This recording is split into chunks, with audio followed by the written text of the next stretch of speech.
Turkey's Baykar begins training for a drone plant in Ukraine. Confidence in Ukraine's industrial future despite hostilities.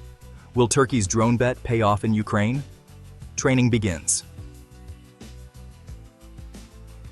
Haluk Bayraktar, the company's chief executive, shared details of the initiative in a recent interview with Ukrinform, a Ukrainian state news agency, underscoring the firm's commitment to a $100 million investment in the country. The training program in Turkey involves students and professionals from Ukraine, laying the groundwork for a factory to produce up to 120 combat drones annually.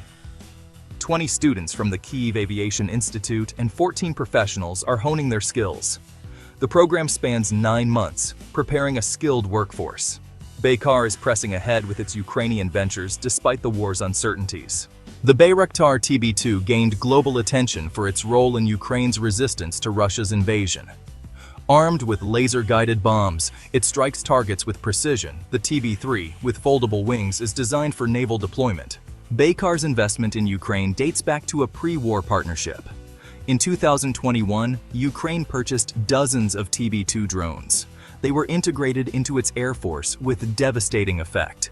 Baykar announced plans to build a manufacturing facility near Kyiv. Turkey's neutral yet supportive stance bolstered this decision. The factory's construction has progressed despite logistical challenges posed by the war. The investment includes a research center and a service hub, promising jobs and technological advancement. Turkey mediates in the Russia-Ukraine conflict, adding complexity to Baykar's strategy. Ankara supplies Ukraine with weapons while maintaining trade ties with Moscow. Baykar, led by the Bayraktar brothers, insists its projects are commercially driven. The TB2's success has boosted Turkey's defense exports by 70%. For Ukraine, the factory represents more than drones. It's a lifeline to self-sufficiency. Kyiv has leaned heavily on Western aid, yet domestic production remains a priority. It's about reducing reliance on imports. Uncertainty lingers over when production can begin. Russia's relentless bombardment underscores the fragility of Ukraine's industrial zones.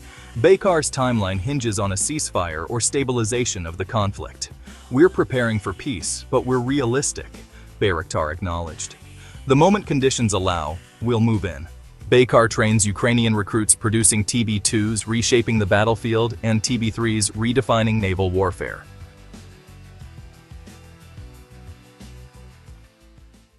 Join Intel Prime channel membership today and get access to exclusive benefits, including early access to new videos, exclusive discounts on Intel products, behind-the-scenes content, live chat with me and other members.